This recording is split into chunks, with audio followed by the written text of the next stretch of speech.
3월 26일 토요일 알기 쉬운 기독교 교리 61번째 시간입니다. 오늘은 내세로의 네 번째 제목으로 그리스도의 재림에 대해서 말씀드리고자 합니다. 이제 순서적으로 보자면 내세론에 있어서 순서적으로 첫 번째 시간에 우리 육체적인 죽음을 말씀을 나눴어요.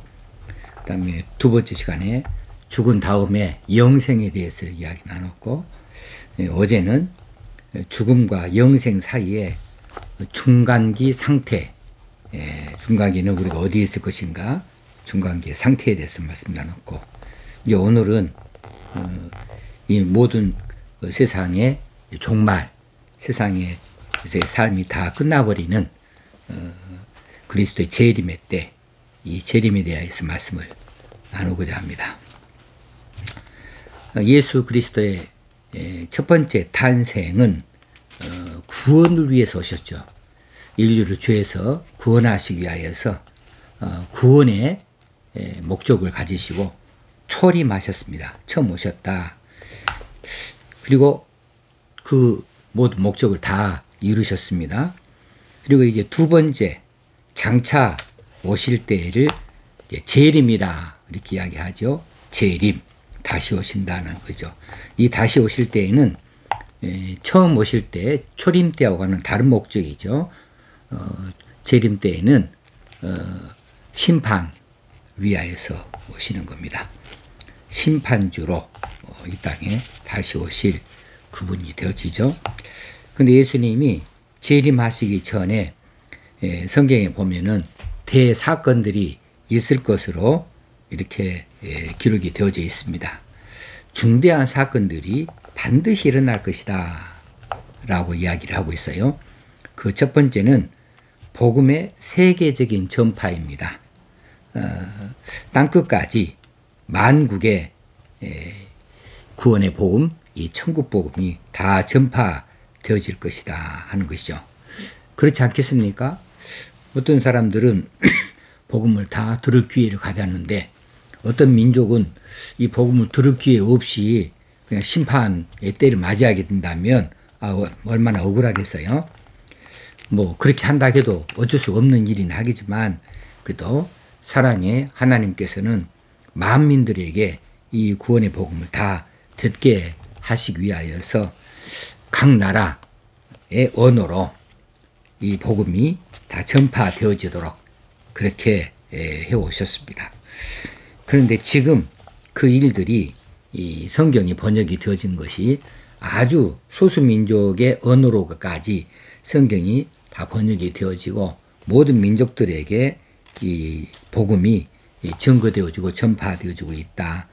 그 최일선에 우리 선교사들이 수고를 많이 하고 계시지요. 그래서 이 재림 전에 중대한 사건들 가운데 첫 번째가 복음이 전 세계적으로 전파되어지는 것, 이것을 말할 수 있고, 이것은 이스라엘 민족의 입장에서 본다면 이방인들을 하나님이 부르시고 이방인들의 상당수가 천국에 들어올 것에 대해서 성경은 증언하고 있는 거죠. 두 번째 대사건은 무엇이냐 하면 이스라엘 전국의 회심이다, 돌이킴이다 라고 하는 거죠. 그리스도의 귀한 때에 생존하는 이스라엘 민족의 실질적인 전 수가 회개하고 죽게 돌아올 것이다 라고 하는 말씀들을 스가랴서 12장 10절에서 13절까지 말씀하고 있고 로마서 11장 25절에서 29절까지에서도 말씀하고 있습니다. 여기서 로마서에서 말하는 온 이스라엘은 구약 시대 언약의 백성으로 선택하여 낸 충만한 숫자, 그 충만한 수를 온 이스라엘이라 이렇게 말씀하고 있습니다. 구약 시대 언약의 백성으로 선택했다. 이제 우리가 그 출애굽 당시 유월절을 통하여서 이스라엘 민족을 구원하셨고 출애굽하게 되어질 때에 애굽을 이스라엘 백성이 떠나게 되어질 때에 모두 다 이스라엘 백성들 히브리인들만은 또 아니었어요. 그 중에는 또 이스라엘에 편입하여 다른 나라 민족의 사람들이지만 편입하여 들어온 이들도 있었죠. 그들도 구원의 백성으로 합류하게 되어진 것이고요. 또 구약 성경에 보면 이제 이스라엘 백성들이 가나안 땅에 들어가게 됐을 때 가나안 7족속들이 차지하고 있는 그 땅들을 하나님께서 다 유업으로 이스라엘에게 다 빼앗아 주셨습니다. 그럴 때에도 개중에도 이스라엘의 순수 혈통이 아니고 이방인들 가운데도 이스라엘에 편입되어져서 들어오게 되어진 이런 이방인들도 들어 있었던 것을 우리가 기억하고 있습니다. 그런데 예수님께서 재림하시기 전에 이스라엘의 온 이스라엘이, 여기서 이 온 이스라엘 말할 때에 구약시대 언약의 백성으로 선택해낸, 그러니까 딱 순수한 이스라엘이 아니라도 이스라엘에 편입되어진, 그래서 언약 백성으로 선택이 되어진 그런 충만한 수를 가리킨다 말할 수 있겠습니다. 그러므로 이스라엘 전국에 회심이 일어난다, 이것을 재림전의 사건으로 말할 수 있습니다. 세 번째는 적그리스도의 출현입니다. 적그리스도라고 하는 것은 하나님과 그리스도에 대항하는 자들, 이들을 적그리스도라 이렇게 말합니다. 이들은 성경에 멸망의 아들, 불법의 사람, 혹시는 자칭 하나님이라 하는 자들을 말하고 있다고 볼 수 있어요. 이들이 적그리스도죠. 우리들은 그리스도에 대하여서 대항하는 사람들, 하나님의 뜻에 대해서 대항하는 사람들이죠. 이들이 많아진다는 거예요. 적그리스도 사방에서 나타나요. 이런 출현들이 많아지고 혼란을 일으킬 것이라는 사실이고, 그리고 이제 네 번째는 배교. 이 배교는 배신한다 이거죠. 교회를 배신한다. 또 믿음을 떠난다. 배교. 근데 이 배교가 그냥 배교 정도가 아니고 대배교. 배교하는 일들이 교회를 떠나고 진리를 떠나고 하나님을 떠나고 이 떠나는 믿음에서 떠난 자들, 그런 사람들이 많이 생긴다는 거죠. 그리고 대환란과 또 어떤 그 성경에서 말하는 종말을 말하는 징조와 기사들이 나타나게 된다는 사실입니다. 그래서 이 징조와 기사 가운데는 각처의 전쟁이 벌어지고 민족과 민족이 대항해 싸우게 되어지고 각처의 기근이 있게 되어지고 지진이 있게 되어지고 이런 등등의 일들, 이런 일들이 징조와 기사가 되겠습니다. 뭐 그런 거 지금 우리가 많이 겪고 있죠. 심각한 해일도 우리가 보고 있고 또 가뭄도 보고 있고 또 홍수로 인해서 지진으로 인해서 수많은 이들이 한꺼번에 죽게 되어지는 거 보고 전쟁이 끊임없이 계속 되어지고 있고 지금도 러시아와 우크라이나 사이에 전쟁이 벌어져서 참혹한 것을 우리가 또 보고 있는데 이런 일들이 끊임없이 계속 이어진다는 거죠. 그리고 많은 사람들이 믿음에서 떠난다. 이게 대배교예요. 대배교가 있고 미혹해 하는 영들의 가르침을 받아요. 이거 누가 그래요? 배교하는 사람들이. 그래서 말도 안 되는 소리를 믿고 그것을 따르고 그래요. 지금도 그런 일들이 얼마나 자주 있는지 모르겠어요. 또 거짓 선지자들이 여기저기서 나타납니다. 자칭 그리스도하는 자들도 나타나고 자칭 성령이라 말하는 사람들도 나타나고 그렇지요. 그리고 지상에서는 무서운 대환란, 박해도 있고 순교도 있고 그런 일들이 있을 것이 기사라고 하는 거죠. 이런 일들이 예수님이 재림하시기 전에 반드시 나타나는 중대한 사건들이라 할 수 있습니다. 자, 재림의 시기와 양식은 무엇일까? 재림의 시기는 예수 그리스도께서 언제 재림하실 것인가? 과연 그날이 언제인가? 성경적으로 가장 정확하게 말한다면 천국 왕국 이전에 예수 그리스도께서 다시 오신다. 천국 왕국은 이 다음 시간에 이제 살펴보겠습니다. 그리고 그리스도께서 대환란 끝에 나타나신다.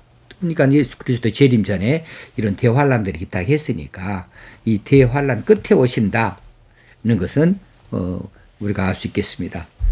성경 마태복음 24장 29절 31절 사이에는 이런 말씀들이 있지요. 번개가 동편에서 나서 서편에까지 번쩍임 같이 인자의 임함도 그러하리라. 죽음이 있는 곳에는 독수들이 모일 것이니라. 그날 환란 후에, 이건 대환란을 말한다고 했죠. 환란 후에 즉시 해가 어두워지며 달이 빛을 내지 아니하며 별들이 하늘에서 떨어지며 하늘의 권능들이 흔들리리라. 그때에 인자의 징조가 하늘에서 보이겠고 그때 땅의 모든 족속들이 통곡하며 그들이 인자가 구름을 타고 능력과 큰 영광으로 오는 것을 보리라. 그가 큰 나팔 소리와 함께 천사들을 보내리니 그들이 그의 택하신 자들을 하늘 이 끝에서 저 끝까지 사방에서 모으리라. 이것이 재림의 시기, 재림의 때를 말하고 있습니다. 그러나 분명한 것은 언제 그리스도께서 다시 오실 것인가 정확한 날짜와 그 시간은 그날과 그때는 아무도 모른다. 예수님이 지상생에 가셨을 때 예수님께서도 아버지만 아시는 일이다. 나도 알 수 없다. 이렇게까지 말씀하실 정도였어요. 그 날에 대해서 특정한 날을 택해가지고 2000년 언제고 2010년 언제고 이런 식으로 말해왔던 이런 이단들이 있었는데 다 거짓이었죠. 그 날을 말할 수가 없어요. 말하는 것 자체가 거짓이다라고 하는 사실입니다. 자, 재림의 시기는 그렇고요. 재림의 양식은 어떤 양식일까? 이건 승천하실 때에 분명히 천사가 예수님의 승천 장면을 보고 있는 제자들에게 말해 줬습니다. 너희 가운데서 하늘로 올리우신 이 예수는 하늘로 가심을 본 그대로 오시리라. 이 제자들이 승천에 올라가고 계시는 예수님을 한참 동안이나 올리다 보고 있었거든요. 그런데 너희들이 하늘로 가심 본 그대로 오신다 그랬으니까 여기에는 몇 가지 의미가 있죠. 첫째는 예수님 자신이 오신다. 이 땅에 초림하셨던 그분이 오신다. 그분이 친히 오신다. 라고 하는 것을 알 수 있겠고, 두 번째는 그리스도께서 오실 때는 승천하실 때 육체를 입으시고 승천하셨으니까 재림하실 때에도 육체를 입으신 채로 분명히 재림하실 것이다. 그 육체는 부활하신 육체라고 말할 수 있겠어요. 왜냐하면 승천하실 때 부활하셔서 그 육체를 입으셨으니까 그 모양 그대로 오신다고 했으니까 부활하신 육체를 입으시고 신체적 강림을 하신다. 세 번째는 너희들이 본 그대로 볼 수 있게 오신다는 거예요. 너는 나 갑자기 느닷없이 딱 나타나는 것이 아니라 그리스도께서 다시 재림하실 때에도 사람들이 볼 수 있게 오신다. 가견적 강림이다. 하늘에서 내려오실 때에 볼 수 있는 그런 눈으로 볼 수 있는 형태로 이런 양식으로 오신다라고 했고, 그리고 돌연적 강림이다. 도적같이 오신다. 예고 없이 오셔요. 다른 것은 다 예고가 있을지라도 이 재림은 예고가 없어요. 그냥 오시는 겁니다. 그래서 도적같이 갑자기 오신다. 그지? 도둑이 언제 온다고 사인하고 온 것도 없죠. 통지하고 온 것도 없고요. 도적같이 임하신다. 느닷없이 오신다. 그러니 우리가 언제든지 오시더라도 그분을 영접할 수 있는 준비가 되어 있어야 되겠죠. 그리고 그분이 오실 때는 천사들과 함께 오시죠. 천사들과 함께 영광스럽게 오신다. 그래서 마태복음 16장 27절에 보면 인자가 아버지의 영광으로 그 천사들과 함께 오리니, 그 천사들과 함께 온다. 천사들은 하늘 보좌 곁에서 하나님을 섬기는 이런 일들을 하는 것들인데, 이 천사들이 예수님이 재림하실 때 예수님을 호위하고 이 땅에 함께 내려온다는 이야기죠. 천사들과 함께 온다. 얼마나 영광스러운 모습이 될지요. 또 어떤 성경에는 천군 천사들과 천군들도 온다겠어요. 천사장의 나팔소리와 함께 오신다 그랬어요. 이게 승리죠. 여기서 말하는 나팔소리는 승리의 나팔이 되겠습니다. 이렇게 예수님께서는 그런 그 영광스러운 모습으로, 그리고 승리의 나팔소리와 함께 오신다. 그런데 오실 때 무엇을 하십니까? 택한 백성들의 구원을 완성하는 것이 목적이죠. 뭐 악한 자를 징벌하신다. 뭐 그것보다는 먼저는 뭐예요? 먼저는 자기 백성들을 구원하시는 일이죠. 그래서 인자가 아버지 영광으로 그 천사들과 함께 오리니 그때 각 사람이 행한 대로 갚으리라. 각 사람이 행한 대로 갚으리라 하실 때에 악한 자의 징벌이 우선순위가 아니에요. 우선순위는 택한 백성, 택한 믿음을 가진 자, 택한 백성들의 구원을 완성하신 일이고, 그리고 그 다음에 악한 자들에 대한 종말적 징벌이 있습니다. 자, 예수님의 재림의 목적이 무엇일까? 뭐 방금 드린 말씀과 비슷하겠지만 재림의 목적은 영원한 시대를 소개하실 목적으로 오신다. 영원한 시대는 천국의 시대지요. 그리고 죽은 자의 부활, 그리고 천년 왕국과 최후 심판 같은 큰 사건들을 시작하시고 완성하심으로 이 목적을 달성하시게 될 것이다 하는 사실입니다. 우리 주님 재림하실 때에 그 안에서 죽은 자들은 다시 살아나게 된다, 부활하게 된다는 사실이고, 그때까지 죽지 않고 살아있는 성도들은 어떻게 되는가? 그들은 변형이 되어지죠. 영광스러운 모습으로 변형이 되어질 것입니다. 그래서 이런 부분은 어떤 측에서는 휴거다 이렇게 말하기도 합니다만 성도들이 변형이 되어진다라고 합니다. 영광스러운 모습으로 변형이 되어진다.